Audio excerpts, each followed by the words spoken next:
I'm sitting here this afternoon with Pete and Yemi, the purveyor of DaTechGuy on the radio and DaTechGuy blog. And Pete's been known for insightful conservative commentary. He's shown up at a lot of New Hampshire political events. And if you're not reading his blog, you should add it to the list. But the reason we're here is because Pete's been on the radio for 100 weeks straight now, and he's making money at it. Pete is living off the income from his blog and the radio, and that's quite an achievement. So Pete, how did all this get started? Well, I should point out that we are at Lago Restaurant, 242 Mill Street in Worcester, a very good restaurant. You should give it a try. This all happened when I lost my job back in 2008, just after the president was elected. The company I worked for folded. I decided to do some writing on the side while I looked for another job. At the time, I didn't think it'd be a big deal. I was a computer technician, had a degree in computer science, had years of experience. Well, the job didn't come, but the writing took off. Eventually, I was invited on a radio show called Conservatively Speaking on WCRN, 50,000-watt station out of Worcester, the second largest city in New England. The show went well, and we got calls from Virginia, which the station doesn't reach. So they invited me back. They got calls from Arizona the second time, and that's when the station manager basically offered me a job, said, "We will sell you a show. You buy an hour. We will give you 12 minutes of ad time to sell, and anything over the cost of the show is what you make." My unemployment was running up, so I gave it a shot.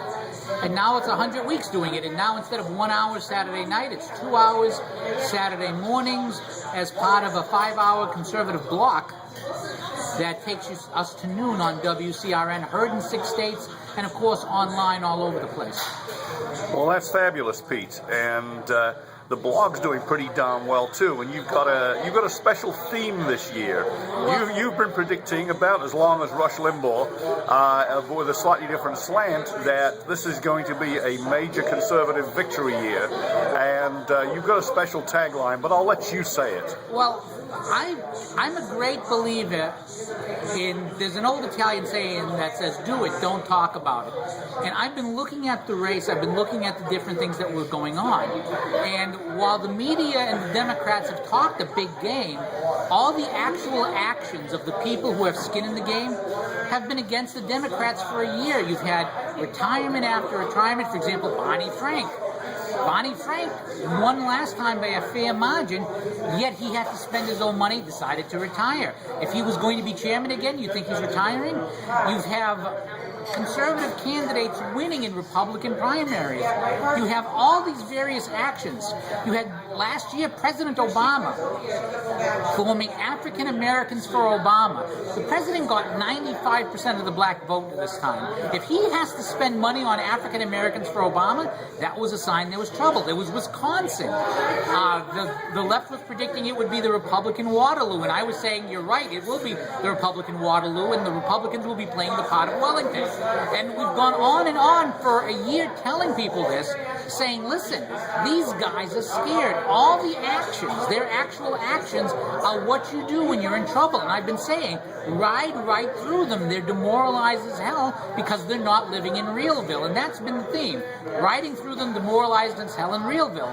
And the latest piece of this puzzle is the September fundraising numbers.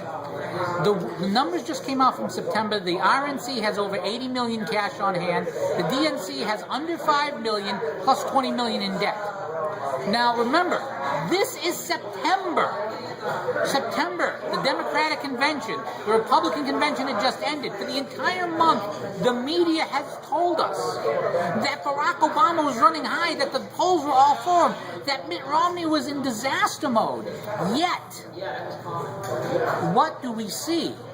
The money didn't follow Obama. And let's face it, the people with skin in the game, the money goes to the person they think is going to win, because that's the person they're going to have to deal with for the next 4 years. If the money didn't go for them during September, what do you think October's going to look like after the meltdown took place? That's a very good point, Pete. And you know, investment banks are infamous for front running, where they basically get in front of the customer's orders to make a bigger profit than the customer. And I think that when it comes to investment banks and big financials placing their bets on the presidential campaign, they also perform front running, which is what you were hinting at. In other words, they try and anticipate which way the market's going, and they put their money, or more of it, on the guy they think is going to win, so it looks like they were fighting for the right side. And I think that's fantastic. And before we get back onto a couple of the other points, what's the name of the general that you take that quote from? Right through them there as Demoralized. That is a Union general, General Sheridan, from the Battle of Five Forks. It was a battle in the Petersburg campaign, and what happened was the Confederates were breaking a little bit, and he was encouraging men, go ahead, go forward. And this was around the time when Lee's lines broke, and he goes, they ride right through them. They're just waiting to surrender. And it was pretty much true that they were putting up a brave front, but they did not have, they understood that they were defeated. They were just trying to convince the other side, because a lot of warfare and politics are alike, in that it's a battle of morale. And I think the media has basically been trying to, they knew they didn't have the troops, so they've been trying to hurt the morale of the Republicans. The only problem is reality gets in the way. And unless, let's face it, I'm a Doctor Who fan. Everyone knows I'm a Doctor Who fan. Unless there was a pyrovile giving the Moneymen prophecy saying, in September saying, I see a new prophecy. I see Mitt Romney wiping the floor with Obama in the October debates. They knew what was actually going on. Unless someone told them something ahead of time about October, then in September they knew where this race was going. Now, if they didn't know it ahead of time by prophecy, then the media must have been lying. And that's what I have maintained. I maintain the mainstream media has been falsely overestimating Barack Obama's strength for a long time. Right. And that pretty soon, if we don't see it already, we're going to see Media Credibility Day. Because we're seeing newspaper after newspaper endorse Romney. We're seeing the media finally talking about the crowds that Romney's been drawing. And the amazing thing about these crowds, and Robert Stacey McCain from the other McCain can talk to this, they're big, but he's been drawing big crowds for months. The only problem is you haven't been told about it. And that's really the gatekeeping function of the media. And with the new media, they can't hide this stuff anymore. Unless you look at Granite Grok or DaTechGuy blog or the other McCain's blog, where you'll see this stuff. And I cross-post the best photos, like the Miners for Mitt incident, for example, that just shows how many of them turned out.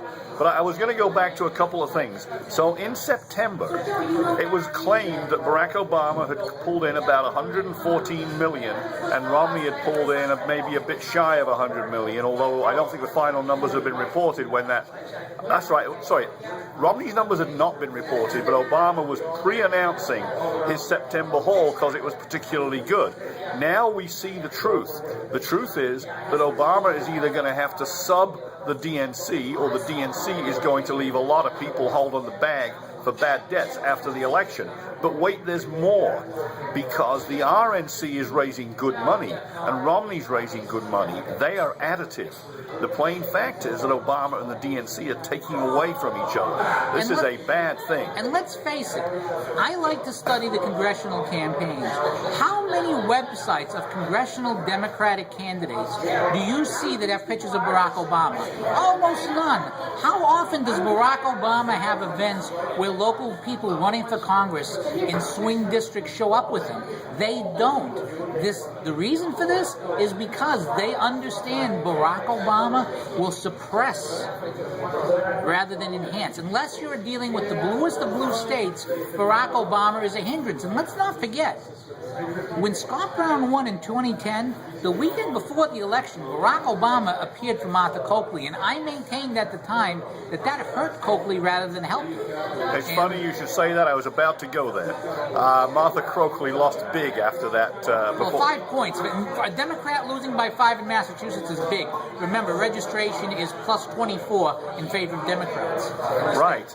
And has he been here for Hiawatha or Elizabeth Warren yet? Al Franken is here today. For Hiawatha? But what's interesting about Al Franken, and God bless him. The Frog Prince and the Indian? The landslide Al won an election using interesting methods. And strangely enough, he appeared in Southbridge. And Southbridge to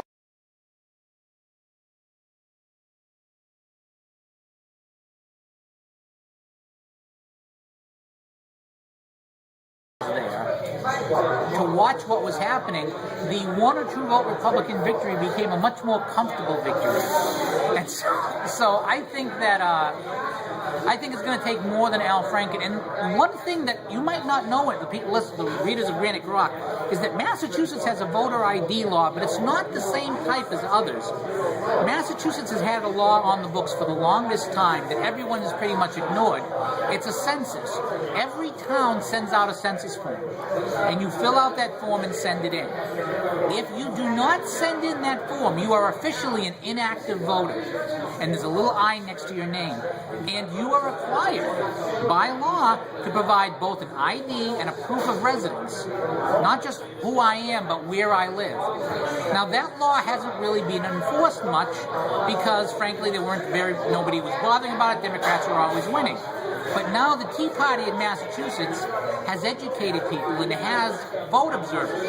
And it's interesting to note that 40,000 names were taken off the voter roll in Worcester, one of the large cities.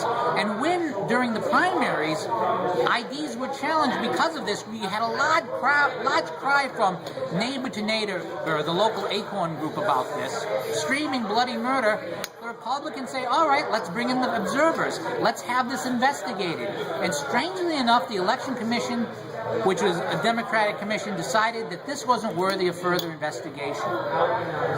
I think that with the number of observers that are now going to be out there, and the fact that those observers will be there, and frankly, if I'm the Republicans, I don't need those observers in every place. I need those observers in the place where things might get interesting.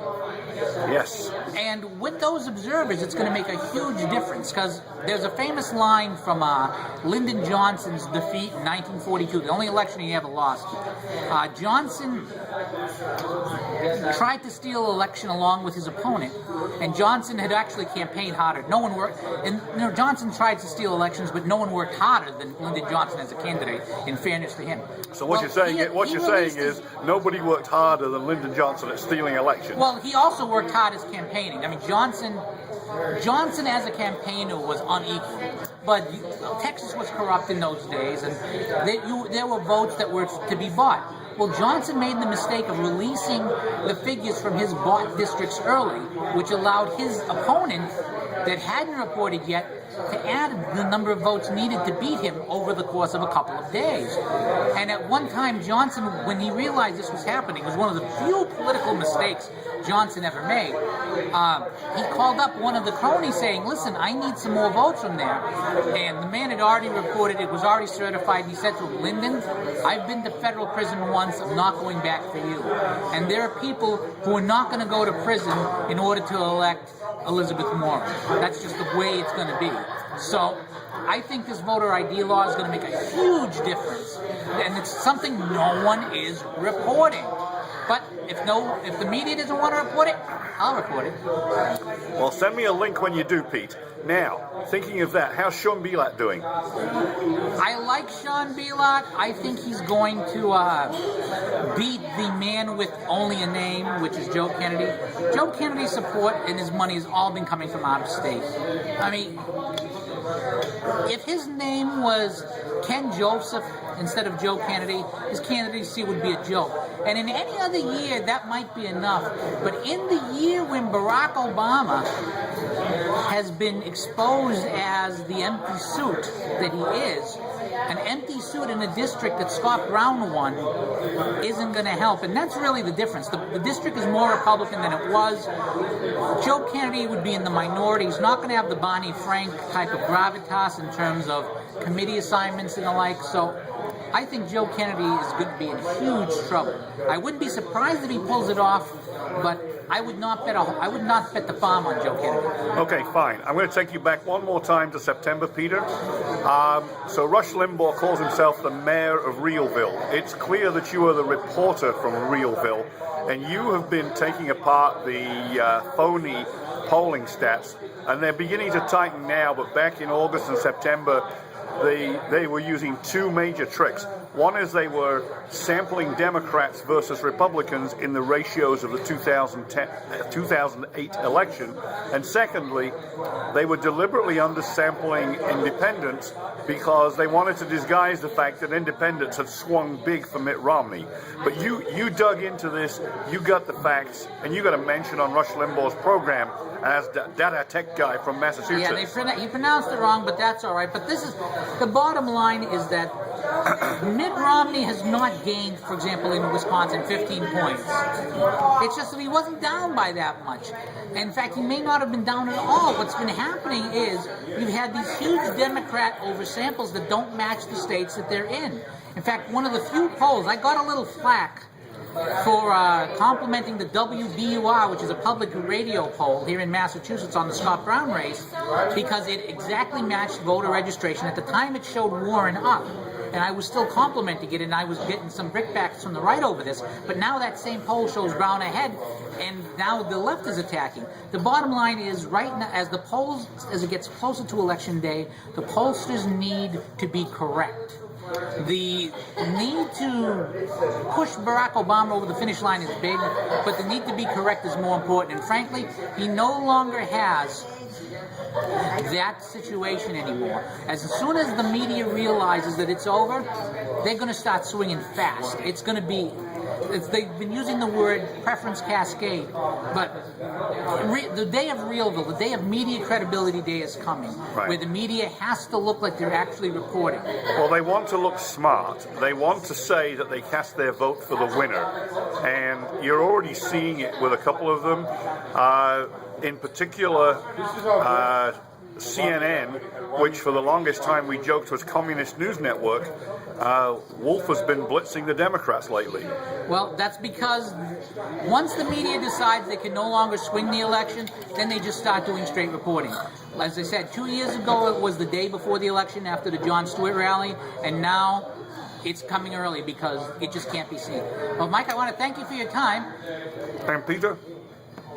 Darn, the desserts here are good. Peter, I want to thank you for your time. Thank you for your great blog and for the insights you've provided. And don't forget to catch Under the Fedora, my weekly column, which appears in 4 different websites as well. None of them my own, actually. I let the strip be carried by other sites so that they can get things around with it. We need to make sure it appears on ours. Thank you, Pete, from Granite Grok and all of our readers.